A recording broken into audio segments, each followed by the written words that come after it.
Hoy vamos a hablar sobre cómo enseñar el volumen y la capacidad de manera efectiva en la escuela primaria. Sabemos que estos conceptos pueden ser difíciles de entender, especialmente cuando los estudiantes aún están desarrollando sus habilidades cognitivas. Vamos a ver algunas sugerencias didácticas para hacer estos temas más accesibles y comprensibles para los niños. Número 1. Empezar con lo concreto y visual. Lo primero que podemos hacer es comenzar con actividades concretas y visuales. Los niños pequeños, de 6 a 7 años, pueden trabajar con objetos tangibles como recipientes de diferentes tamaños, líquidos y cubos. Por ejemplo, pueden llenar recipientes con agua o arena para comparar cuál tiene mayor capacidad. Este tipo de actividades les permite experimentar directamente con la capacidad, antes de introducir cualquier fórmula o concepto abstracto. Sugerencia: usar jarras medidoras, botellas o cubos para que los niños puedan ver y medir la cantidad de líquido que cabe en cada uno. También pueden realizar actividades de trasvase, como vaciar un recipiente en otro para ver cuántos se llenan, lo cual les ayuda a internalizar la relación de capacidad.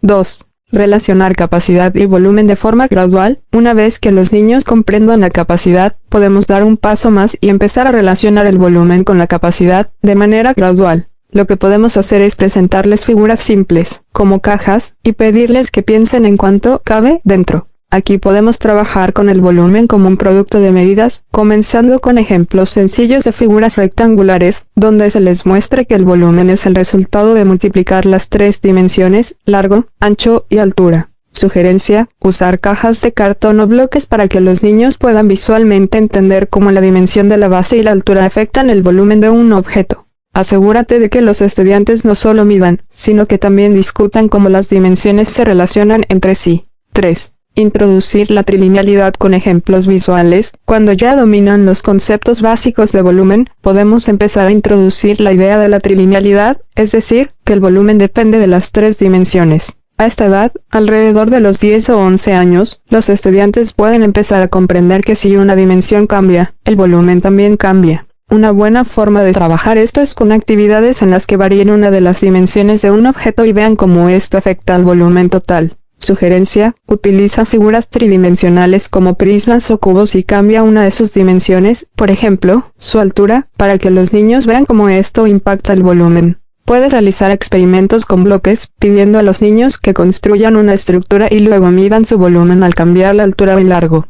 4. Reforzar el paso de lo aditivo a lo multiplicativo. Un desafío común es que los niños tienden a pensar en el volumen de manera aditiva, como si simplemente estuvieran sumando las dimensiones. Por ejemplo, pueden pensar que si duplican cada dimensión de un objeto, el volumen se duplicará o se multiplicará de una manera incorrecta. Para ayudar a superar esta idea, debemos reforzar el concepto de que el volumen es un producto de las dimensiones, y no solo una suma. Sugerencia: propon problemas en los que los estudiantes deban calcular el volumen de una caja utilizando la fórmula, y luego comparen los resultados al cambiar una o dos de las dimensiones. Así, verán la relación directa entre las tres dimensiones y cómo afectan al volumen. Utiliza materiales como bloques para simular cambios en las dimensiones y permitir que los estudiantes manipulen los objetos para entender el concepto de manera práctica.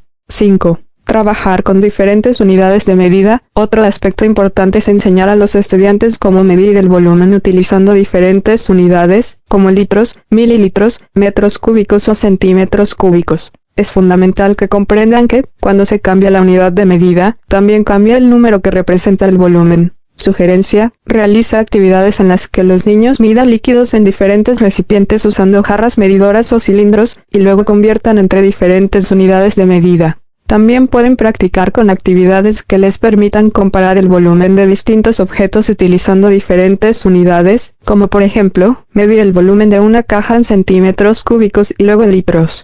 6. Reflexión y conexión entre conceptos. Finalmente, es fundamental que los estudiantes hagan conexiones entre los conceptos de volumen, capacidad y las dimensiones de los objetos. A medida que vayan avanzando en el aprendizaje, debemos alentarlos a reflexionar sobre lo que han aprendido y cómo se relacionan entre sí estos conceptos. Sugerencia: fomentar la discusión en clase sobre cómo el volumen está relacionado con otras magnitudes como el área o la longitud. También podemos hacer ejercicios de repaso en los que se utilicen ejemplos de la vida cotidiana, como calcular el volumen de una piscina o de un tanque de agua, y discutir cómo estos conceptos se aplican en situaciones reales.